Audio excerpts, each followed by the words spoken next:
There's something quite tantalizing about a BLACKBRIAR number and the promise of a somewhat nature-based survey with myth intrusion. And that is the case, I believe, with the Evergreen and Weeping Tree. Automatically, I consider the name. I'm like, this sounds tantalizing with the effect. And admittedly, as I acknowledged in previous encounters with Dark Euphony, as we are going through a full album journey experience together on Initiate Standing, certainly for me, maybe for you as well, or you've heard this before.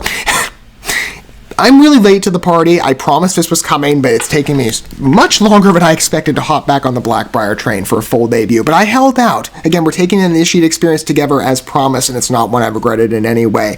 Believably of BLACKBRIAR, who I've been a fan of now for the last couple of years, since 2020 when I was first introduced, and since then I've got a wide understanding of their library. It's quite generous, but beautifully inviting every step of the way. And I do hope that some of you, again, I know many of you would concur if you're a long-standing fan, but perhaps some of you approach on an introductory basis of BLACKBRIAR. Gothic symphonic metal, just so we're all on the same page, of Dutch origin, and maybe you've never set foot into the European rock and metal foray. I speak to it in glowing respect because it's warranted among many talents, right? To not overlook anybody. So I cover a wide canvas here, because I truly do believe in the possibility of pitching roots for you if you are somebody that's venturing down the musical inspiration but you don't necessarily know where to be introduced type road.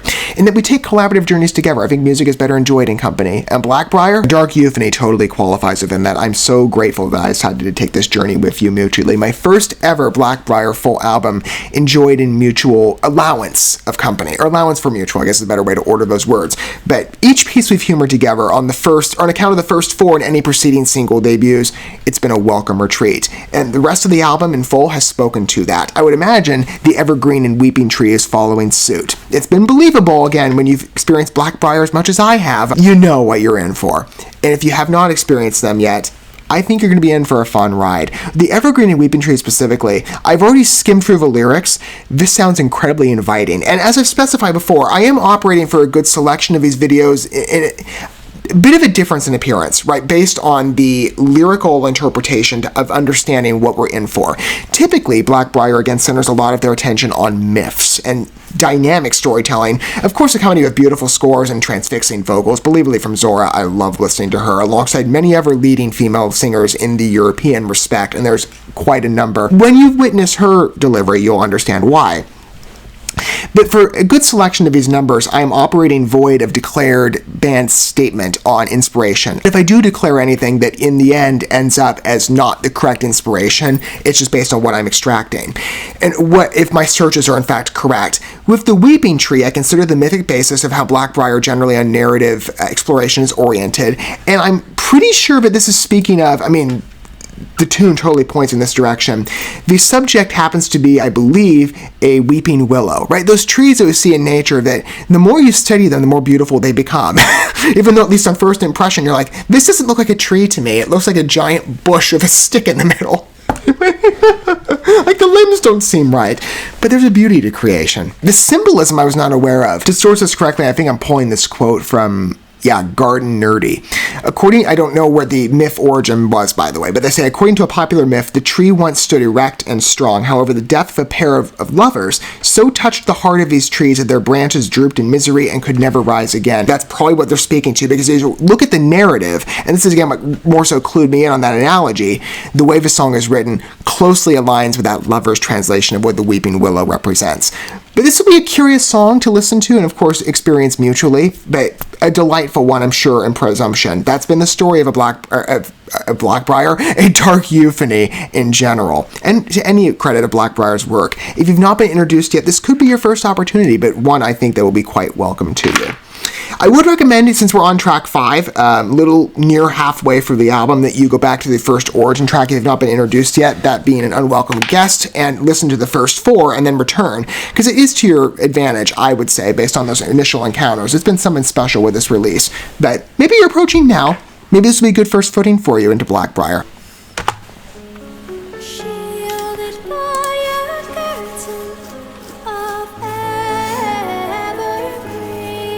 Admittedly, though, I didn't see how the Evergreen was tied in, so this is a fresh discovery on that element.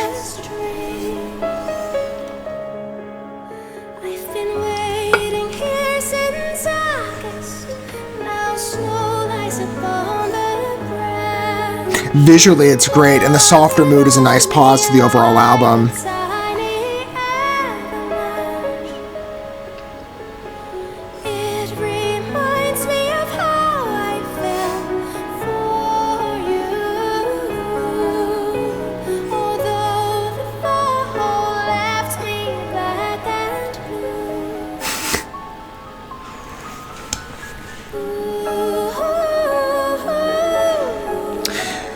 The story's evoking a romantic pull, but Zora's vocals do that too. That's beautiful.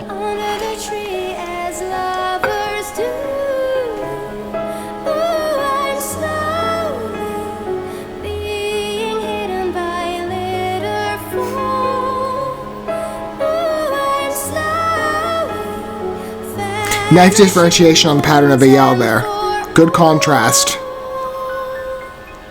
Oh, and a wonderful transition. I'm stuck in the ground, I've lingered for too long, and through my arms I cannot move on.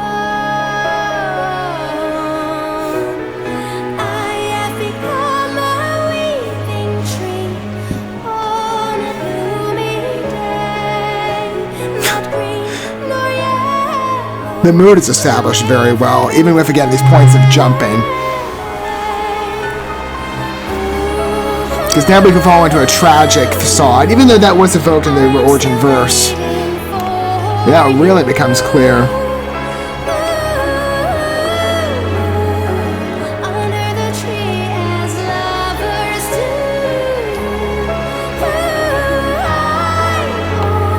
covered up by litter and grown into a withering tree once and for all.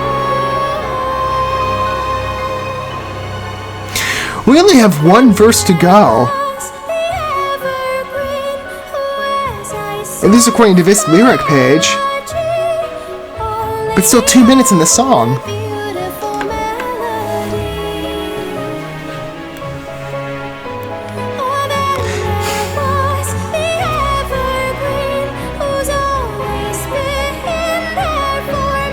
The precision on the strings adds on such a nice background effect to this one. I love it.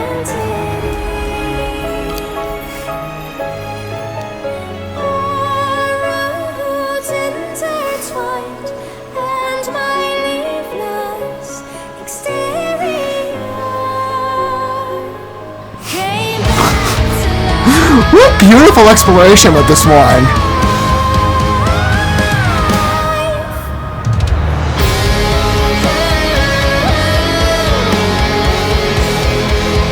Vocally, this one is incredibly special. I love it.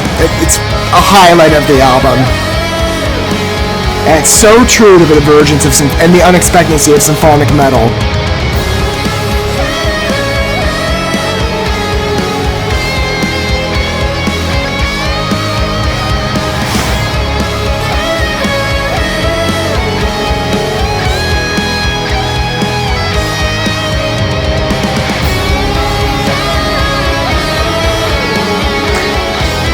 My suspicion is it's going to end on an instrumental and the vocals are going to be contained to a background agent, I think. So far that's what I'm getting on vibe.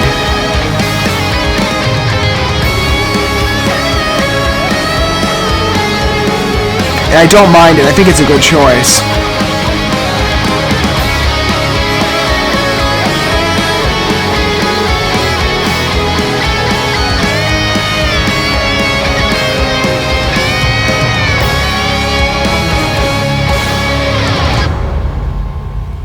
What a dramatic achievement.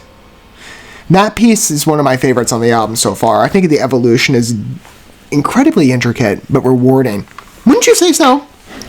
I mean, it's a number of twists, definitively. We start out softer, and like I said, an established pause. There's a bit of a mixture of this even within, particular album constructions from wide field of groups within the symphonic metal territory. I see it often. Let's even be more broad than that. Metal and rock, you'll oftentimes have those numbers that will diverge. Even among certain talents that might have a concentration in a particular voice or styling, there's a versatility expressed. And so you'll have numbers that will appear that will take a bit of a breath and a pause. And that's your suspicion with this one. And on establishment of mood, it works. It's a perfect blending again to a piece that is so intricate on lyrical development and storytelling. Your attention, because the song is a background lingering, right? And the lyrics take focal perspective along with Zora's vocals, which are beautiful here, and they mimic other types of application patterns in other songs. Say, for example, My Soul's Demise come to mind, in particular with that end switch on the rhythm, on the instrumental side, that is evoked.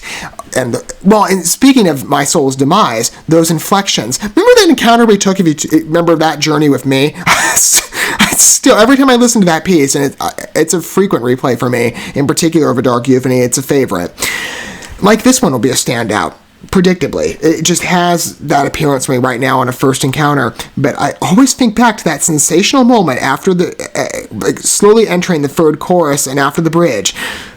Is when her vocals go full bore into that climb and that vibrato. It's so cool and unlike what they've done before. And speaking of this song's theming there, it's an incredibly unnerving adjacency, but it works. Again, mood embodied by voice. I love that expertise, and BLACKBRIAR does that masterfully.